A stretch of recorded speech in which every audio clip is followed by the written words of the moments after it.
2009, 53-year-old Orville Lee Wollard was convicted of aggravated assault with a firearm in the state of Florida. Wollard claims he was firing a warning shot to scare away his teenage daughter's boyfriend, who threatened his family with violence. Mr. Wollard, I'm sentencing you to 20 years in Florida State Prison as a mandatory minimum, as has been enacted by the legislature. With all due respect to Your Honor and the court, I'm amazed. I'm stunned.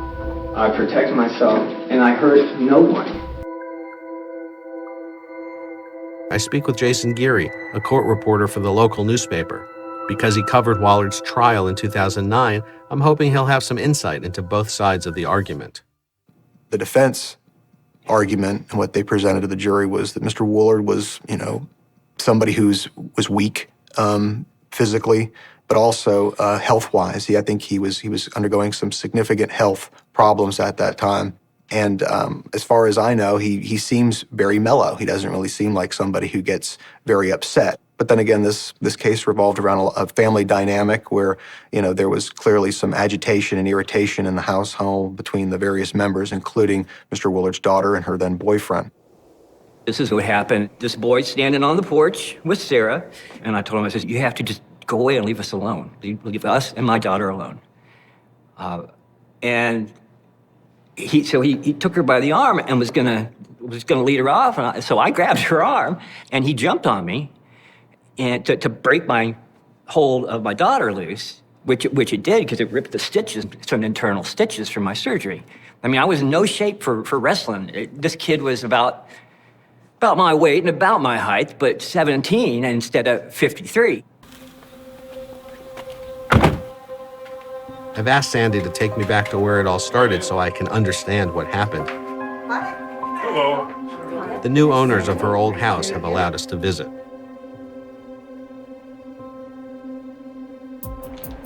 It's very nice.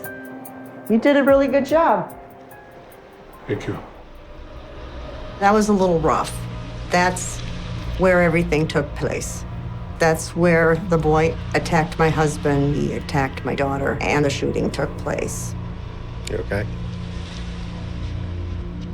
It just scares me. What about this room here? This is the room that was Sarah's room. And that's the window he was constantly opening up to take her out. All right, so on that day, the young man injured my husband, and I see him coming along this wall here, holding his stomach. And he goes into the bedroom and lays down. So a couple hours later, they come back. Sarah bursts into the house, slams the front door, runs into her bedroom. Then the young man follows her in, and they proceed to argue, screaming and yelling. And it sounds like somebody is throwing large furniture or large objects at the wall. That was either a body that was being thrown around, or it was large pieces of furniture being tossed around, but it made a horrendous sound. My husband is laying in here, sleeping. My eldest daughter runs along here, and she gets her father and says, "Young man is attacking Sarah, can you help us?" My oldest daughter filled me in very briefly on what was going on. And she goes, he's out of control, he's crazy. So, I'd already lost a battle with him once that day. I wasn't gonna go out there with my family's safety on the line and confront and have another battle. So I grabbed my .357, which I legally own, and been trained to use it, and I put shells in it. So that I go out in the living room, I have the .357 down by my side, and he's in there beating on my daughter. Then the young man bursts out of the bedroom, and he's angry. All of a sudden, he turns around, bam, puts a fist hole right into the wall. And I was just shocked. He actually was capable of punching a hole in my living room wall. So my husband's standing beside me. He's holding the pistol down at the floor.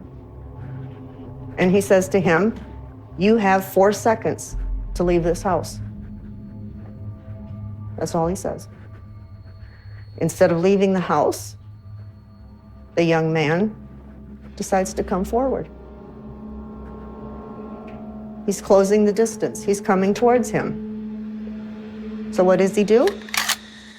He pulls the gun up and shoots 1 warning shot into the wall, right underneath the hole that the boy had made.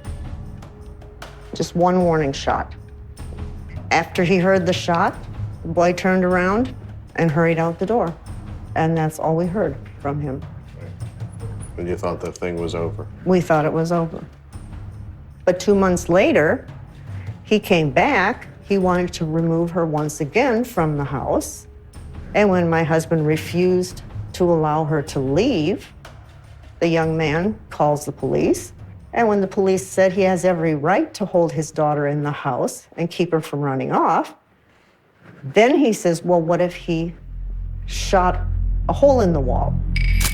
More than a month after the shooting incident, the sheriff's department was called to the Wollard home to investigate a complaint that Wollard had assaulted his daughter.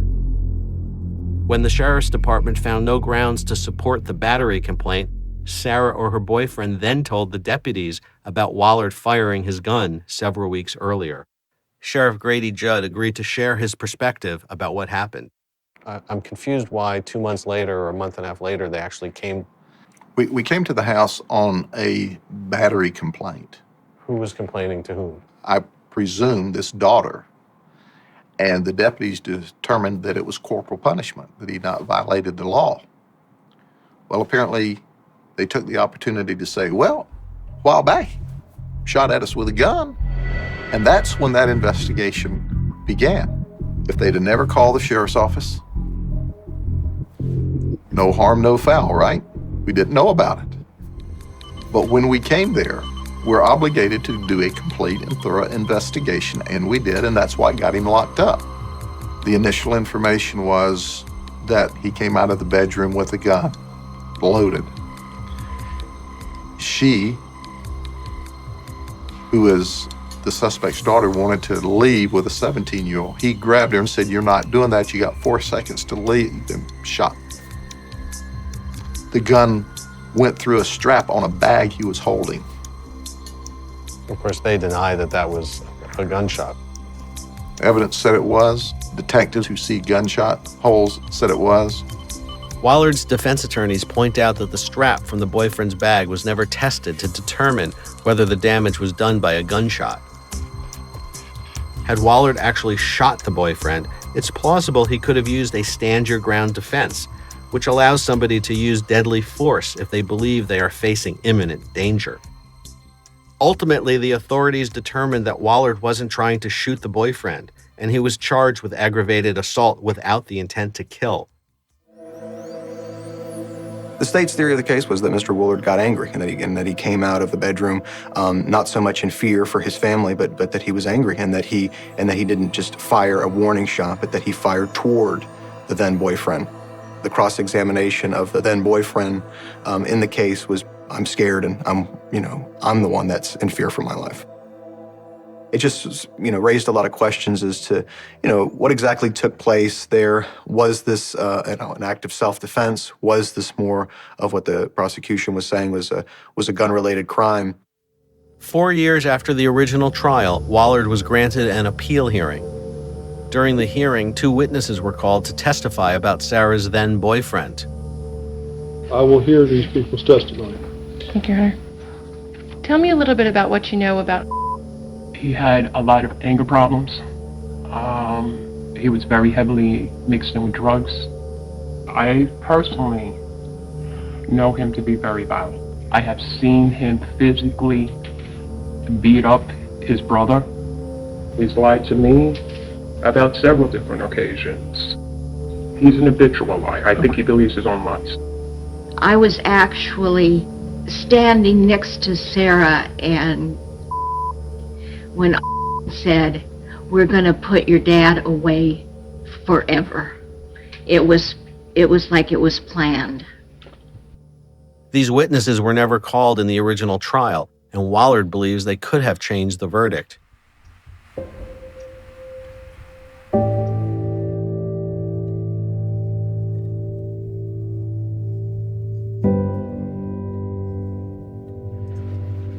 Are you comfortable talking about what happened that day?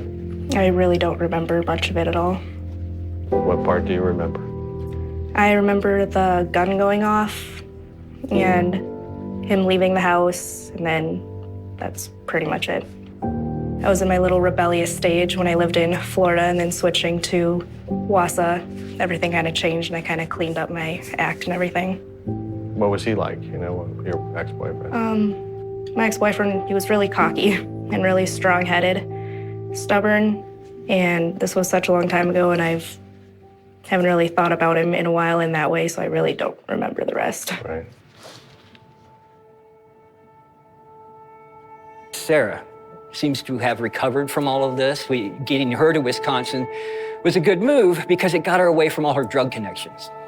It seems like you don't hold any negative feelings towards your daughter. Yes, sir. I don't hold any negative feelings towards Sarah. I was a teenager once, and I wasn't perfect. But it's got to be devastating. You're stuck in jail for 20 years.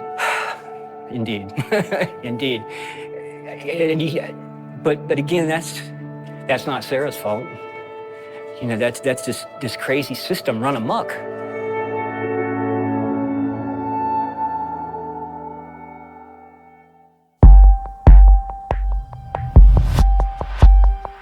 Months after Hadiya Pendleton's tragic murder in 2013, another mass shooting terrorizes Chicago's South Side and intensifies the push to pass the mandatory minimum gun bill. More than a dozen people were shot when the gunfire erupted shortly after 10 p.m. near Cornell Square Park. Among the victims, a 3-year-old boy shot in the head by a stray bullet. They shot my baby in the face. We're at Cornell Square Park, where the shooting took place. We're meeting a survivor, the youngest I've ever encountered. Say hey, what's your name? Beyonce. How old are you? 3. And what happened to you right here? Got shot. Today is Deontay's first day back in the park since the shooting. He's very active. He loves to ride bikes. He loves cars, anything with wheels. He really doesn't like the park anymore. Do you mind talking about that night? Around 10 o'clock, I was sitting on the bench and Deontay's on the basketball court. I heard gunshots, and it was like at least 30 gunshots. I paused for a minute and I took off running towards Deontay. I never noticed that he was shot because he was still running around. And when I caught up with him, I turned him around and he had a big bullet hole on the right side of his cheek. I was screaming, "They shot my baby, they shot my baby." And he was bleeding real bad. It was, blood everywhere. People that was shot, and they were just like laying all over this basketball court right here. What do you know about the shooters? Only thing I know was what I read in the newspaper, what the detectives told me. Other than that, I never seen them before. And no, I don't know them. 4 suspects are now being held without bail in the mass shooting that injured 13 people.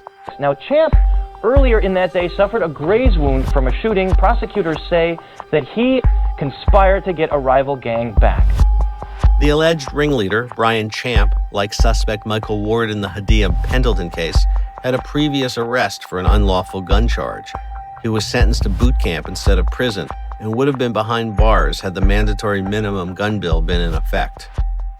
We need state and federal laws that are going to support and prevent people from being shot and murdered in this city.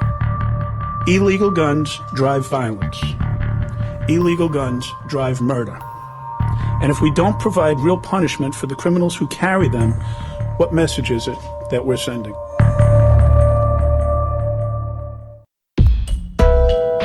November 7th, 2013, at the Illinois Capitol, members of the House are inside preparing to vote on the mandatory minimum gun bill. Clerk advises there are outstanding notes on the bill.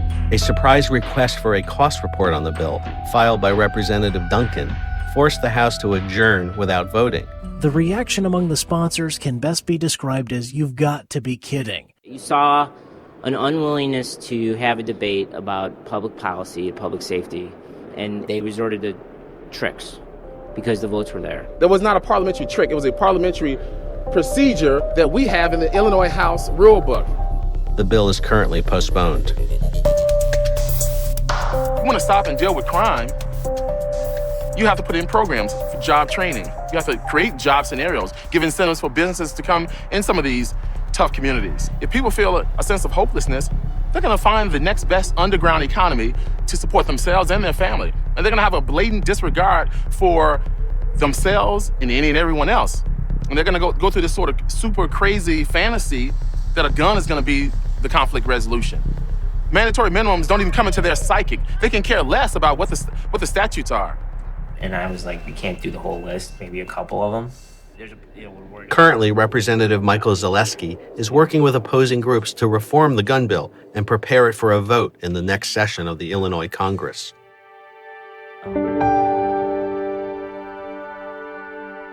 The Pendletons, who lost their 15-year-old daughter Hadiya to gun violence, have created a foundation in her honor. We need to have more after-school activities or just like rec centers, things to keep the young men and women off the street. We are trying to build the best legacy that we possibly can for our daughter. She meant a lot to us, and she has impacted a whole lot of people. Let him burn you up. Burn you up. It's cold. I was born and raised in the projects. I've seen a lot of, gun violence, and that's not the life that I chose. That was just that was the life that was given to me. Deontay still has a couple fractured bones in his face, and that he has to have surgery for the next 15, 20 years. I want Deontay to have a better future.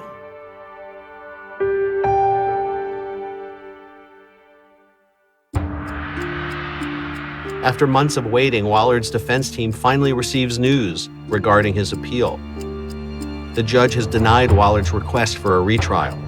The judge's opinion states that while the testimony of the new witnesses was relevant, it was not strong enough to overturn a guilty verdict. It saddens me that this judge was the one remaining person who could have given Lee the break that he so needs. And he didn't take that opportunity. I didn't want to be the one to tell Sandy. And she took it a lot better than I expected. Sandy's a trooper. Well, since we couldn't talk on the telephone and we couldn't visit, the only form of communication we had left was letters. Every letter he writes SYIMD, which means see you in my dreams. And now he's going to see you for real today. For real. Mm-hmm. Sandy couldn't afford to travel to Florida to see her husband. We've arranged for Sandy to meet Wollard for the first time in over 5 years. My husband wanted to see me in long hair, so I grew it. I drew him a couple pictures. He loves Florida, so he loves palm trees. And he also loves dragons. That's good. And since I can't see him or talk to him, then hopefully my mom will be able to give these to him. I feel guilty about pretty much the entire situation. Because Sarah is considered one of the victims of the crime, she isn't allowed to visit her father in prison. I'm really sad that I'm not able to actually be there in person and give him a big hug.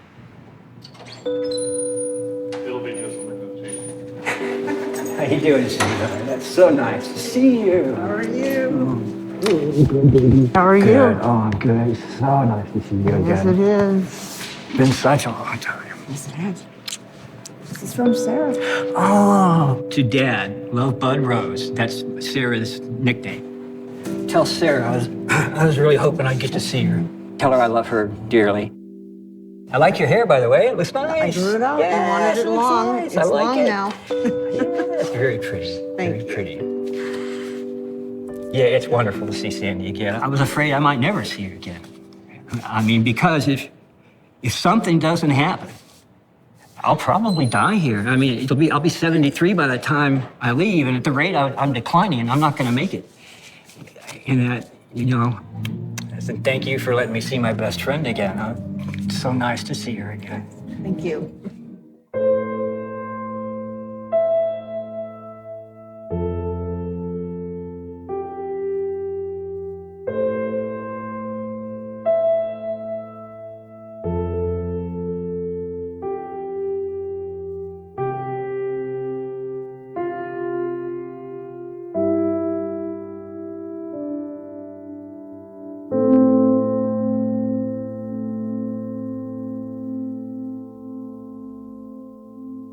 Do you think there's any place for mandatory minimum? I don't think there should be a mandatory minimum for anything. I think that every crime should be individually judged. A lot of laws make no sense. You have the right to defend yourself, but in a lot of circumstances, you defend yourself, and that gets twisted, and you get in trouble. I really think that we need to take a look at our justice system and straighten it out. Wollard and his team are now focusing on clemency. The success of the clemency effort rests on a proposed bill by Florida Representative Neil Cumby.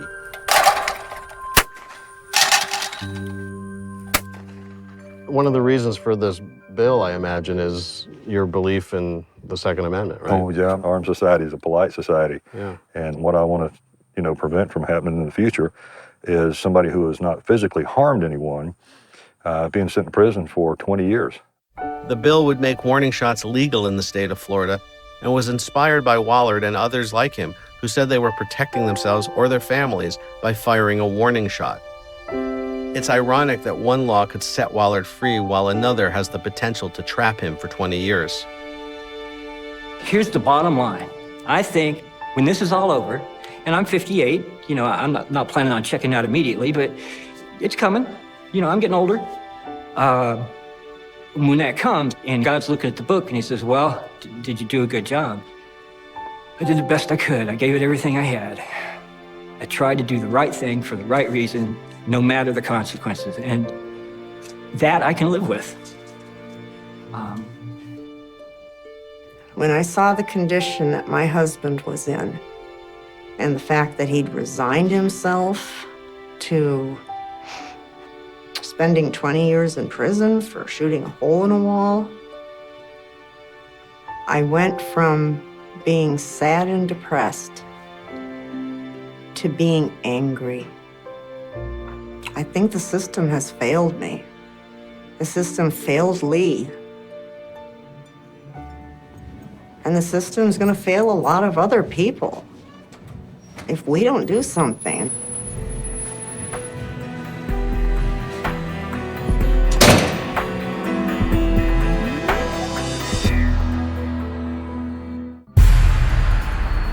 What took place that night? My eldest daughter runs along here, and she gets her father and says, young man is attacking Sarah. My husband, he's holding the pistol down at the floor, and he says to him, you have 4 seconds to leave this house. Instead of leaving the house, the young man decides to come forward. If the state of Florida requires the rest of my life in here as a trade-off for my family's life, it's a bargain, I'll do it. I firmly believe, had I not done what I did that day, my daughter, Sarah, would be dead. 12-167 United States versus... The American criminal justice system enforces our laws and keeps watch over us. Is that person in the courtroom now? But who is watching the system? I'm Joe Berlinger, and I've used my camera for 20 years to knock down doors and pursue the truth. Our faith in the system. Now we're going inside the American criminal justice system. Any comments on the charges? From law enforcement to elected officials, the court system to corrections, to find out if justice is being served.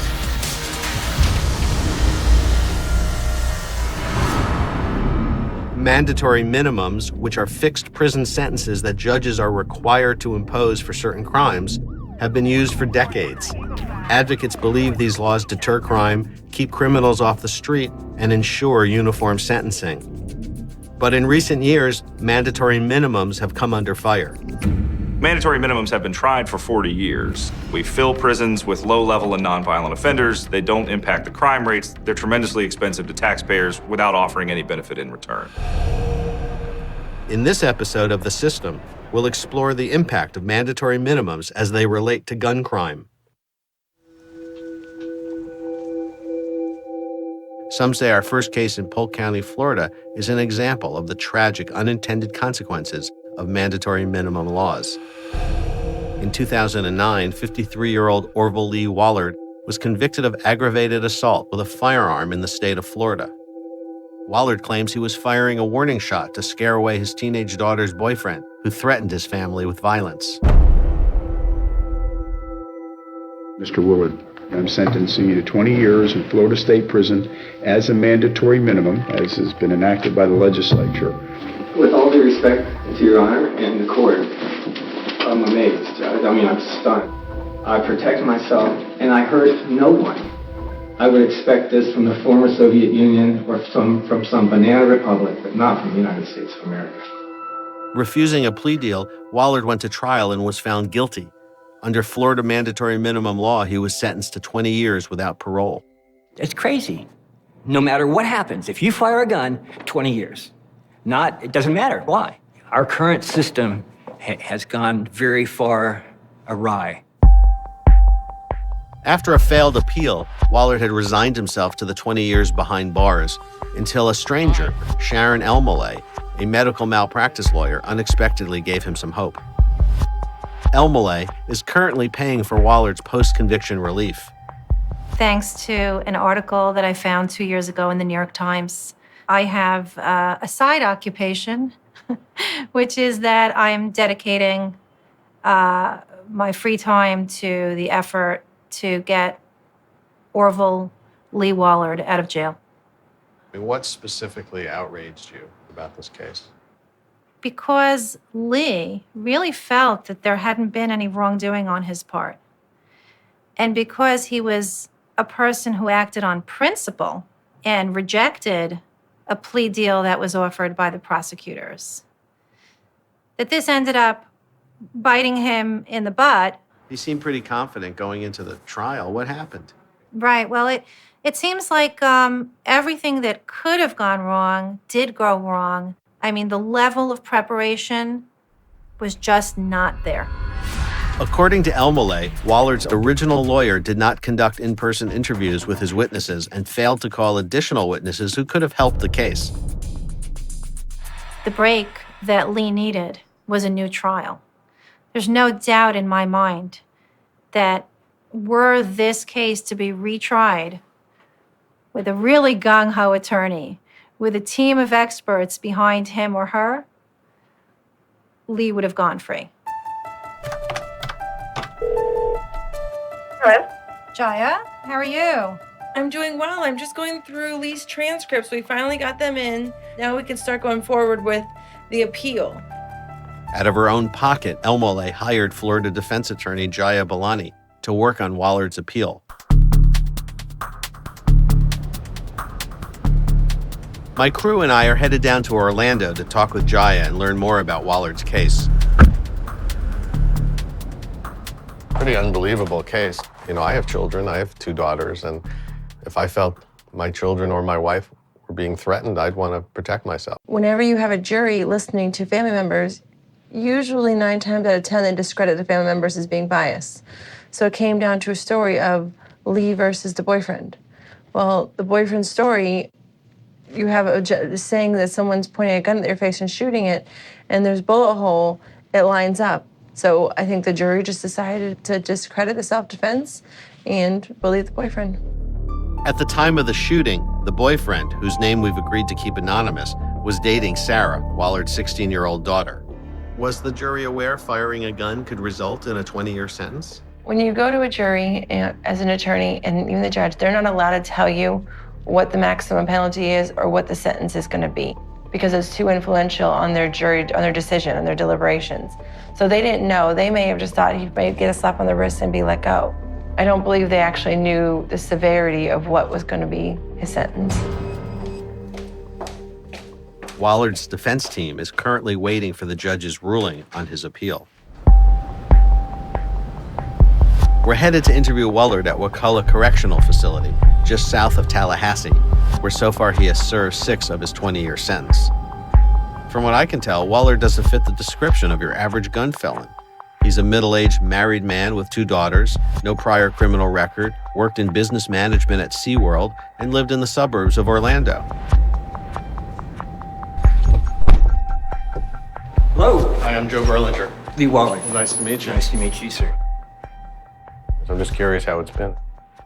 I'm not doing too poorly, except my skin seems to be boiling off from something I picked up here about 1.5 years ago. But I took some damage early on, and it just, I had all my teeth when I came in here 6 years ago. Did you ever imagine you would end up in a place like this? Oh my gosh, no. I've taught college. I have a master's degree. This is about the last thing in the world I ever thought I would end up doing for a retirement plan. It is a gated community, though, so. But as a retirement plan, this would, I can't believe it. I still can't believe it. I got 20 years for firing a gun. But again, the gun was in my house. It's my gun, in my house. The bullet never left the house. It got stopped by 2x4s in the wall. And no one was hurt. How come you didn't take the plea deal? I didn't take it because I haven't done anything wrong. I defended my family in a legal way in my house with my gun and didn't hurt anybody. A week before his trial, the prosecutor tried to persuade Wollard to take 5 years probation with no jail time. Believing in his innocence, Wollard rejected the plea deal, risking being sentenced to a mandatory 20 years. Mandatory minimums are a tremendously powerful and blunt instrument that prosecutors routinely use to coerce plea bargains from defendants. Because they know if the defendant goes to trial, the judge has no option but to give the mandatory minimum. If the judge had an option, the defendant can say, I'm not a thug who's robbing a liquor store. I'm a family man. I have a good job. I have no criminal record. I think the judge is going to be lenient here. They don't have that option with a mandatory minimum. And so the prosecutor can just say, take this or you're going to prison for 20 years. Why stand your ground? Not an argument in this case. The argument is that if you really feel threatened, you would just shoot the person. If you really felt that your life was in danger, you wouldn't fire a warning shot. You would fire at the person who's causing the threat. Newbern raises some eye-opening points. If Wollard had actually shot the boyfriend, would he have gone free based on Florida's stand your ground defense? Or if the judge was allowed to use his discretion to decide the length of the prison sentence, how much time would Wollard have gotten? Probably not 20 years. Critics point out that mandatory minimums trap people like Wollard in the system. But what happens when no mandatory minimums are enforced for certain gun crimes?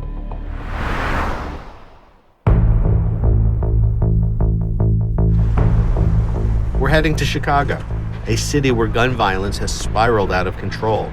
In 2013, there were over 2,000 victims of gun violence and 414 homicides. An FBI report released just this week, branding Chicago as the murder capital of America. The murder of 15-year-old Hadiya Pendleton, an honors student, captured national attention and inspired a mandatory minimum gun bill in Chicago. Pendleton was shot and killed while hanging out with friends at a Kenwood Park. Michael Ward and Kenneth Williams have been charged with her murder. Hadiya Pendleton was me, and I was her, but I got to grow up. To bury your child is just so disheartening. And the person that murdered our daughter, he was out already on a gun charge.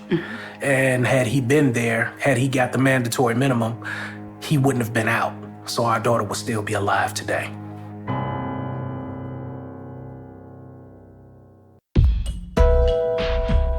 Despite the national trend away from mandatory minimums, Chicago politicians and law enforcement are rallying behind a proposed gun bill with longer prison sentences in hopes of stemming the violence.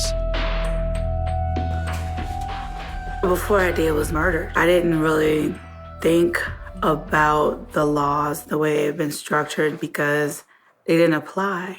Gun laws, actually, it never crossed my mind. We made sure that our children hung around, other decent children. You know, even all of Hadiya's friends, they were really good kids. Hadiya was very fun-loving and vibrant. She loved to tell jokes. She loved to dance. She was an awesome majorette. Did your daughter ever talk about what she wanted to be when she grew up? Many things, just like any kid. Yeah, but like... A lawyer, yeah, veterinarian. Her heart was huge, just a big heart. What I miss most about Hadiya is her smile. Oh my goodness. Her smile and I talking miss to her. Everything about her. Yeah. Everything. Hadiya Pendleton was an honor student who went to the president's swearing in as a majorette, and she was on track for greatness, no two ways about it. I went to talk to the superintendent of the Chicago Police Department, Gary McCarthy. McCarthy gained national attention as police chief of Newark, New Jersey, where he reduced shootings and murders by 40%. In 2011, he was brought in by Mayor Rahm Emanuel to combat Chicago's gun violence. In the case of Hadiya Pendleton, the individual who allegedly fired those shots was a gang member who was taking retribution for a friend of his who had been shot at by a rival gang. They were driving around and they saw a bunch of kids huddled in a park in the rain. One of them snuck up behind and fired shots into the crowd. And it turns out that that crowd was not a crowd of gang members. It was a crowd of kids who were coming from high school who were not gang members, many of whom were honor students, including Hadiya Pendleton. 2 men were eventually caught and charged, 20-year-old Kenneth Williams and 18-year-old Michael Ward. Ward allegedly confessed to being the shooter. That case didn't have to happen because the actual shooter in that case was convicted of illegal possession of a firearm in November of 2012 and should have been incarcerated. Instead, he was on the streets 2.5 months later to kill somebody. Prior to Hadiya's murder, Ward received no jail time for an illegal weapons charge and violated his probation 3 times. We need laws that are going to stem the tide of those guns reaching our streets. And then we need significant mandatory minimums to ensure that when we take that gun off of a criminal, they go to jail for it. Actually talk to you about what we're doing for purposes of... State Representative Michael Zaleski is the author of the mandatory minimum gun bill, which is up for a vote in the House's next session. And what Superintendent McCarthy told us was that our gun laws just didn't work well enough. He would find that after arrest and conviction for a gun offense, the same offender would be back out on the streets in a short amount of time, a too short amount of time, for him to adequately be able to police those streets in a way that he felt comfortable doing. So the theory behind my bill is if you raise the amount of time of imprisonment, he's going to break that cycle of people going through the system so fast that they end up back out on the streets committing the very same crimes. Senate Bill 1342 would increase prison sentences for several gun crimes, including possession of an illegal firearm, and require offenders to serve at least 85% of their sentences. 1,200 miles away in Florida, it's estimated that 1 out of 19 people own a firearm. Nicknamed the Gunshine State, Florida is home to more gun permits than any other state in America. While gun regulation in Florida could be called lax, the penalties for violent gun crime is anything but. The case of Orville Lee Wollard is living proof of these tough laws. Wollard claims he was just protecting his family from his daughter's boyfriend, but he got 20 years in prison under Florida's 10-20 life law for aggravated assault with a firearm. I'm heading to see Grady Judd, the sheriff of Polk County, to learn more about Florida's law. He's been a part of Florida law enforcement for 40 years and was there when 10-20 life was passed. I can tell you that back in the day in Florida, we were having a lot of problems. People were robbing, stealing, shooting, so crime was out of control. Inmates were serving about 1/3 of their sentence. There were other folks that were complaining, well, this judge gives you 5 years, and this judge gives you 20 years, and this judge gives you no years for violent acts. So the legislature acted to make a difference. In 1999, Florida enacted the 10-20 life law. This mandatory minimum statute requires a 10-year prison sentence for pulling out a gun, a 20-year sentence for firing a gun, and a life sentence for shooting or killing someone, if done during the commission of a crime. Why do you think minimum mandatories? Why do you think that works? Minimum mandatories makes a difference for several reasons. One, if you commit a crime, and if you're convicted, you're absolutely going to prison for this amount of time. You can't get one lenient judge to send you to less time in prison. You can't get another judge to sentence you to more time in prison. Our whole goal is to reduce gun crime. And now we've got a few people saying, well, this isn't fair. But I can show you another group on the other side whose child is just shot in a drive-by saying, yeah, let's keep the 10-20 life and go find that person that shot my child playing in the front yard in the drive-by. That's what we can't forget, the victims.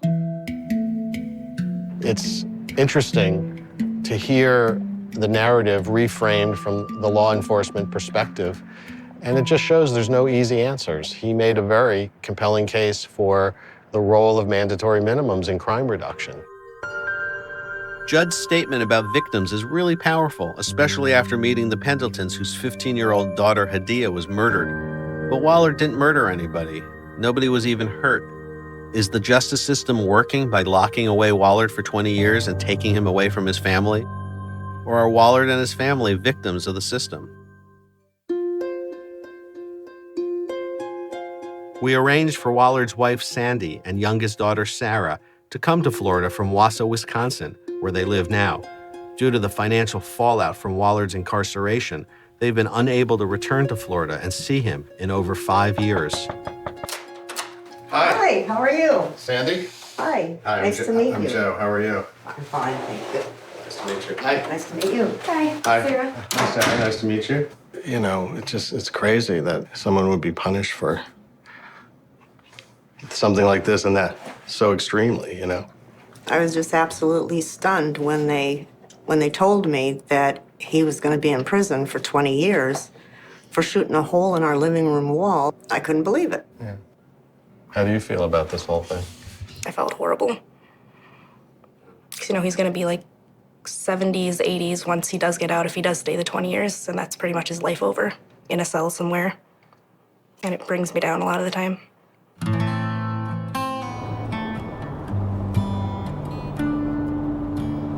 I've asked Sandy to take me back to where it all started so I can understand what happened. The new owners of her old house have allowed us to visit. It feels like I'm coming back home. Yeah, must be strange. It is. It is. It's been 5 years. When he was arrested, I just had to give up the house. I just couldn't do it. We didn't have his income, and my income alone wasn't enough to keep up with the bills and the mortgage. When you found this house to live in, any stories behind it? Well, my husband said, just when you find a house you like, just let me know. And then I saw this one and I thought, well, this is the perfect house. It's beautiful. And it was really, really hard just having to walk away from the house and thinking maybe, you know, we'd never have another house again. And they painted it. And they changed the fence. Oh, it's this one right here? This is it. Look at it. We were going to retire in that house. When you see the impact that this has had on this family, you know, a guy with no criminal record wanting to protect his family, and to think this guy is being punished 20 years in prison without the possibility of parole because of a mandatory minimum sentence, it really makes you wonder whether these laws make sense or not. Families of victims like the Pendletons, whose daughter Hadiya was murdered, are advocating for the mandatory minimum gun bill, as are Mayor Rahm Emanuel, law enforcement, and other politicians. But as the bill gets closer to a vote, a number of groups are raising opposition. Senate Bill 1342 simply is a knee-jerk political reaction to the violence here in the city of Chicago by the mayor of Chicago. It's merely a political, hey, I'm tough on crime. I caught up with Representative Ken Duncan at a residential housing project to hear more about his concerns. All right, who's next? The mayor of Chicago. He is having us regress back to mandatory minimums from the 80s and the 90s and up until now, where we clearly have seen that it does not deter crime. It does nothing but simply bloats the prison system. It puts a significant strain on our criminal justice system. And when you introduce bills like Senate Bill 1342, there's a real cost structure that comes with that. What's the real cost? What's the real financial impact on every citizen in the state of Illinois? That question was never answered. Under the current law, it would cost the state about 2,400 inmates over 10 years, or $240 a year, which would be about $540 million over 10 years, or $54 million a year.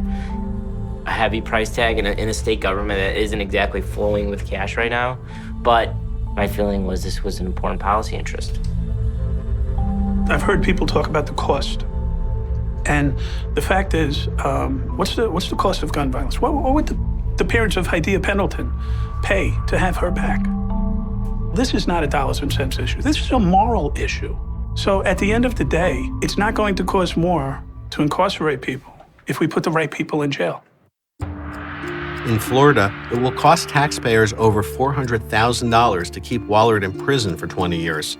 If the system's job is to keep bad guys behind bars, is it doing its job?